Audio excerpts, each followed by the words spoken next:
Assalamualaikum warahmatullahi wabarakatuh. Salam sejahtera, salam persaudaraan, salam perjuangan, salam Melaka berbau pintar, hijau bersih. Saudara-saudari Wanakkam. Ni hama khaifah lakum ana bilar syukran maradan waran indurang mundai icaran tacihau. Tuan-tuan dan puan, saya Muhammad Anwar Fahmi Haridas bin Abdullah selaku Presiden Pertubuhan Masyarakat Sivil Melaka merangkap penganalisis politik. Saya sukalah untuk menawarkan diri sebagai salah seorang daripada jawatan kuasa khas yang kemungkinan sebab cabaran yang dilontarkan oleh Yang Amat Berhormat Datuk Seri Sulaiman Ahmad Ali kalau BN UMNO menang pilihan raya, kalau menang di negeri Melaka, sebab saya melihat BN UMNO baik PH sangat tipis di negeri Melaka. Kita tidak pasti, kita boleh buat macam-macam kajian, namun kita tunggu peratusan keluar mengundi dan seterusnya apa kata pengundi di negeri Melaka pada 20 hari bulan 11 2021. Mungkin dalam pukul 9 malam kita dah dapat keputusan muktamad ataupun kita tunggulah pengumuman SPR. Tapi saya mohon dan meletakkan harapan yang tinggi. Saya yakin dan percaya pihak-pihak berkaitan baik PH, Pakatan Harapan, kalau jadi kerajaan pun atau Barisan Nasional, mereka tidak akan bagi saya ruang dan peluang. Saya bukan nak jadi chairman dan sebagainya, tidak. Saya cuma nak jadi jawatan kuasa, nak duduk, kalau dia ada 10 orang letaklah saya seorang, kerana saya memang berintegriti tinggi dan sentiasa mengikuti perkembangan ini, dan antara orang yang mahu melihat siapakah sebenarnya dalang. Dan isu pasir ini saya tahu, saya selalu sebut, bukan isu pasir disebutnya mengaut keuntungan, penyelewengan, ketirisan, ini bukan baru. Daripada zaman PRU yang ke-13, 14 dan 15, melibatkan daripada ramailah mantan-mantan ketua Menteri Melaka, dan saya pun dengar macam-macam cerita, dan saya pun pernah juga berbual dengan beberapa orang yang mereka terlibat dalam pasir ini daripada tahun, tak silap saya, 2014, 2015, 2016.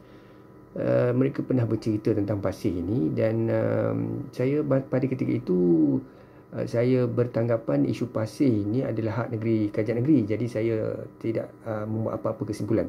Tapi apabila YB Idris Harun membongkar ini adalah satu penyelewengan dan penipuan kepada kerajaan persekutuan dan pihak-pihak tertentu mengaut keuntungan, jadi saya sangat serius. Saya mau lihat, ya, saya share di sini kerana dalam satu temu bual di antara pengacara dan juga timbalan Presiden UMNO, seterusnya Presiden disebutnya pengurusi pilihan raya UMNO Malaysia, Datuk Seri Utama Muhammad Hassan, ya, menyatakan bahawa isu pasir ini bukan isu baru. Saya telah banyak keluarkan video audio dan beliau punya kenyataan sebiji setara sama dengan kenyataan saya lah. Isu pasir dan penyelewengan ini bukan isu baru, tetapi kenapa baru ditimbulkan? Saya bukan nak backing PH ke BN, tidak. Saya mahu libatkan diri. Kalau Pakatan menang, jangan lupa saya. Ya, kalau BN menang, jangan lupa saya. Saya tidak mahu jadi chairman. Cuma saya nak masuk, saya nak perhatikan, dan saya mahu menyokong mana-mana pihak, tak kira lah BN ke PH ke, yang benar-benar berintegriti. Dan saya mahu pastikan kalau tuan-tuan beri saya ruang dan peluang, maka sekurang-kurangnya saya boleh membantulah menjelaskan kepada pelbagai pihak, kerana saya sendiri ada dalam jawatan kuasa itu. Tuan-tuan boleh ambil saya atas merit Presiden Pertubuhan Masyarakat Sivil Melaka yang sangat lantang, yang berintegriti, yang telah membuat laporan polis kepada SPRM dan juga Polis Daerah Malaysia berkaitan dengan penyelewengan salah guna kuasa, isu-isu pasir dan sebagainya, dan juga penganalisis politik, supaya saya dapat dilibatkan bersama masyarakat dan memberikan pandangan. Biar saya dengar Presiden pengurusi itu, dia chair meeting itu, dan evidence dia, dan apakah keputusan itu, dan sekurang-kurangnya orang macam saya ini mendapat input daripada primary resources atau primary community ataupun decision maker itu, daripada secondary, ya. Jadi selalunya saya dipinggirkan dan ditinggalkan, cumanya saya hanya dapat bercakap daripada belakang. Jadi saya cabar Barisan Nasional UMNO dan Pakatan Harapan, kalau menang, lantik saya tanpa gaji, tanpa berbayar, tak payah apa-apa allowance. Saya tidak mahu allowance, tidak mahu gaji, apa-apa jawatan yang melibatkan dengan integrity, accountability. Sebab saya seorang yang sentiasa bercakap dalam media, bercakap dalam printed, broadcast media dan seterusnya bersama masyarakat, video, audio. Jadi bagi saya faham apakah sebenarnya yang berlaku. Adakah separation of power di antara pengasingan kuasa ini berlaku di antara kerajaan negeri, eksekutif, judisiari dengan legislatif, perundangan dan juga kerajaan, seterusnya sistem kehakiman. Selagi tuan-tuan dan puan tidak beri saya ruang dan peluang, dan apabila kes-kes itu masih lagi timbul, diperdebatkan di antara BN dan PH atau mana-mana pihak secara individu, saya akan melihat perkara itu seakan-akan tidak ada satu penyelesaian berintegriti, berprinsip dan bermaruah.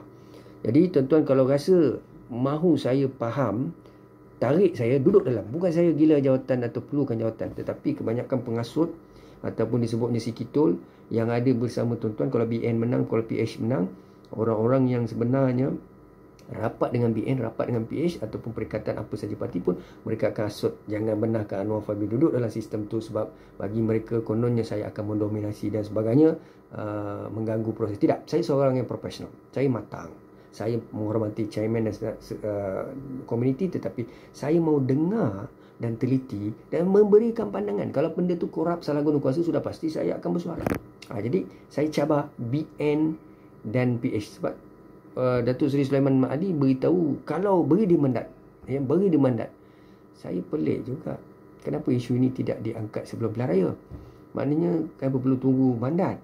Sebelum ini YB Idris Harun telah bongkar sepatutnya caretaker, pada kerajaan caretaker tu YB Sulaiman Maadi bertindak sebab beliau masih berkuasa itu, pada ketika itu apabila beliau menjadi caretaker. Apapun, kita tunggu dan lihat adakah Pakatan Harapan benar-benar berintegriti, bermaruah, berprinsip, dan YB Tuan Adli Zari tidak dikongkongi oleh PKR, DAP ataupun amanah, di mana kalau saya memberi pandangan mahu bersama membantu, dia takut dan bimbang, kerana ada tangan-tangan gaib, ataupun Barisan Nasional UMNO ada tangan-tangan gaib di kalangan scholars, professors, think tank dan sesiapa saja di belakang itu kata jangan bagi Anwar Fahmi. You give me the opportunity, work with you, do the best for Malacca, this is our state, come on, trust me, kena jiwa besar lah, jangan hati kecil dengar cakap 2-3 kerat ni yang takut dengan saya, sukar. Saya sebenarnya nak membantu. Syukuran dan terima kasih. Assalamualaikum warahmatullahi wabarakatuh.